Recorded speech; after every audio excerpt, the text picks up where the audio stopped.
শ্লোক ২৫ শনৈ শনৈরূপরমেদ বুদ্ধা ধৃতিগৃহীতয়া আত্মসংস্থং মনকৃত্যা ন কিঞ্চিৎপি চিন্তয়েৎ।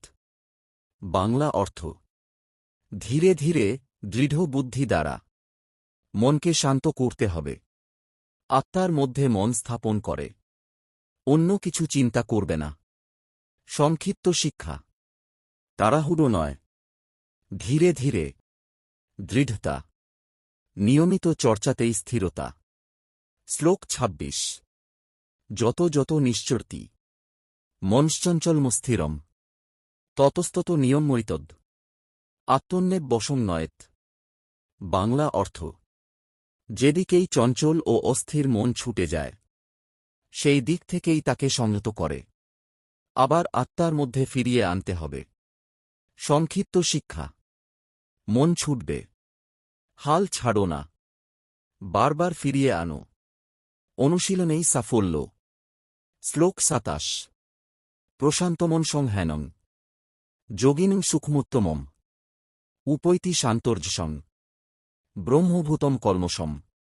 বাংলা অর্থ: যার মন সম্পূর্ণ শান্ত সেই যোগী সর্বোচ্চ সুখ লাভ করে।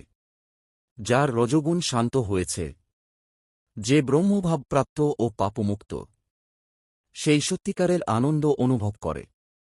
সংক্ষিপ্ত শিক্ষা: শান্ত মন, রজোগুণহীন, পরম সুখ, অন্তরের শান্তিতেই মুক্তি।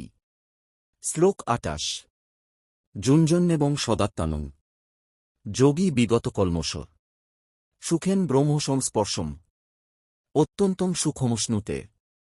বাংলা অর্থ: এইভাবে নিয়মিত সাধনা করতে করতে পাপমুক্ত যোগী সহজেই ব্রহ্মের সংস্পর্শ লাভ করে এবং চূড়ান্ত আনন্দ অনুভব করে। সংক্ষিপ্ত শিক্ষা: নিয়মিত চর্চা, অন্তর্শুদ্ধি, ব্রহ্মানন্দ, অধ্যবসায়ী পরম সুখ।